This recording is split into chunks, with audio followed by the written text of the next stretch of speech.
बहुत समय पहले की बात है। किसी गांव में मोहन नाम का एक किसान रहता था। वह बड़ा मेहनती और ईमानदार था।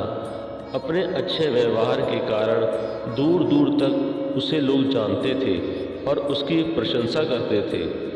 पर एक दिन जब देर शाम वह खेतों से काम कर लौट रहा था, तभी रास्ते में उसने कुछ लोगों को बातें करते सुना। वे उसी के बारे में बात कर रहे थे। मोहन अपनी प्रशंसा सुनने के लिए उन्हें बिना बताए धीरे धीरे उनके पीछे चलने लगा। पर उसने उनकी बात सुनी तो पाया कि वे उसकी बुराई कर रहे थे। कोई कह रहा था कि मोहन घमंडी है, तो कोई कह रहा था कि सब जानते हैं वो अच्छा होने का दिखावा करता है। मोहन ने इससे पहले सिर्फ अपनी प्रशंसा ही सुनी थी, पर इस घटना का उसके दिमाग पर बहुत बुरा असर पड़ा और अब वह जब भी कुछ लोगों को बातें करते देखता तो उसे लगता वे उसकी बुराई कर रहे हैं। यहाँ तक कि अगर कोई उसकी तारीफ करता तो भी उसे लगता कि उसका मजाक उड़ाया जा रहा है। धीरे धीरे सभी ये महसूस करने लगे कि मोहन बदल गया है और उसकी पत्नी भी अपने पति के व्यवहार में आए बदलाव से दुखी रहने लगी और एक दिन उससे पूछा, आजकल आप इतने परेशान क्यों रहते हैं? कृपया मुझे इसका कारण बताइए। मोहन ने उदास होते हुए उस दिन की बात बता दी। पत्नी को भी समझ नहीं आया कि क्या किया जाए, पर तभी उसे ध्यान आया कि पास के ही एक गांव में एक सिद्ध महात्मा आए हुए हैं और वो बोली, स्वामी, मुझे पता चला है कि पड़ोस के गांव में एक पहुंचे हुए संत आए हैं। चलिए हम उनसे कोई समाधान पूछते हैं। अगले दिन वे महात्मा जी के शिविर में पहुंचे।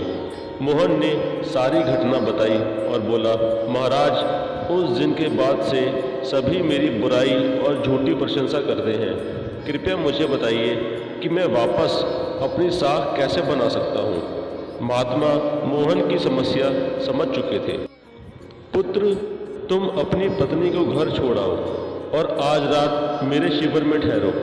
महात्मा कुछ सोचते हुए बोले।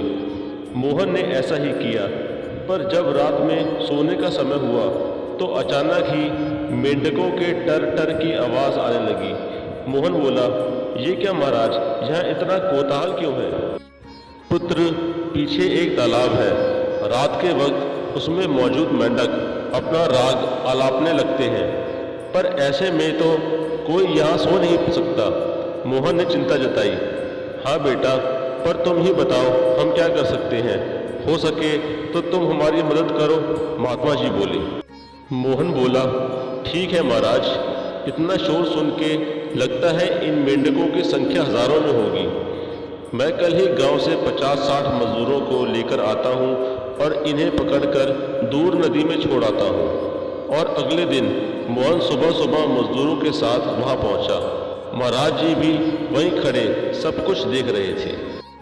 तालाब ज़्यादा बड़ा नहीं था। 8-10 मजदूरों ने चारों ओर से जाल डाला और मेंढकों को पकड़ने लगे।